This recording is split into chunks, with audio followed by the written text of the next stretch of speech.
ข่าวก้นให้ลักเข้าห้องขาดปาดคอสาวกัมพูเดียตายทังทีข่าวโหในเต้เปลี่ยนกว่าที่เมืองไทยค่ะ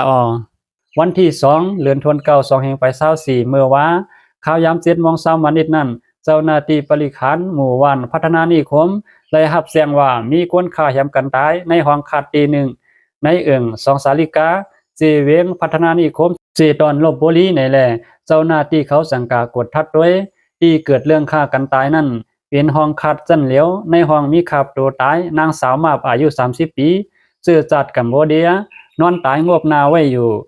ใส่เสื้อสีเหลืองใส่กวนสีล้ำตีการคอมันนางมีห้อยมีแตง10 ห้อยเลือดไหลพ่งโปเต็มห้องกว่าเสียงว่าไหน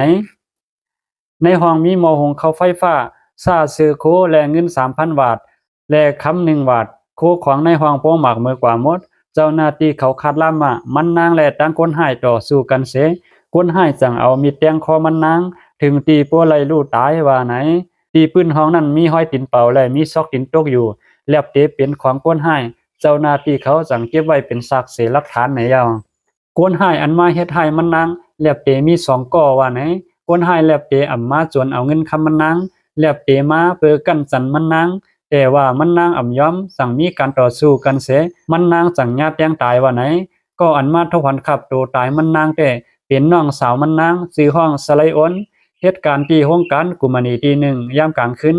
เมื่อมันปอกมาถึงห้องอันพักตูปืดอาไว้อยู่มันจังเข้ากว่าด้วยโทพันปีนางมันนอนตายอาบเลือดอาบยางอยู่ขามันนางโพอ่อนกว่าหมดว่าไหนน้องสาวผู้ตายรัดแทงว่าเขา3ก็พี่น้องปีนางมันอันตายนั่นเสตั้งปีเขาแทงก็1มาคาทองอยู่ที่นั่นว่าไหนปีเขาเต้พวกเมื่อขึ้นเมืองกัมพูเดียแล้วแหละกึดขา2ก็พี่น้องมันนางสำเหตุการณ์กลางขึ้นแหละปีนางมันจังไรนอนอยู่ห้องไว้ก็เหลียวเพื่อมันปอกการมากลางในเศร้าโทพันปีนางมันตายว่าไหนเจ้าหน้าที่เขาสอบถามกวนหิมหอมสินันเตว่ามันนางได้เป็นกวนทางหลีมีกวนไซมาเจอกหลายก้อนในยาวขาดล่ามากวนหายแลบเตเป็นกวนหูซักมาเปิดกันสันมันนางอ่ำย้อมแลสั่งถูกฆ่าตายในยาว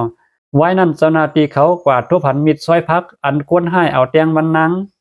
กวนหายเอากวาดทึมเป็ดในป่าหลังห้องคันนั่นในยาว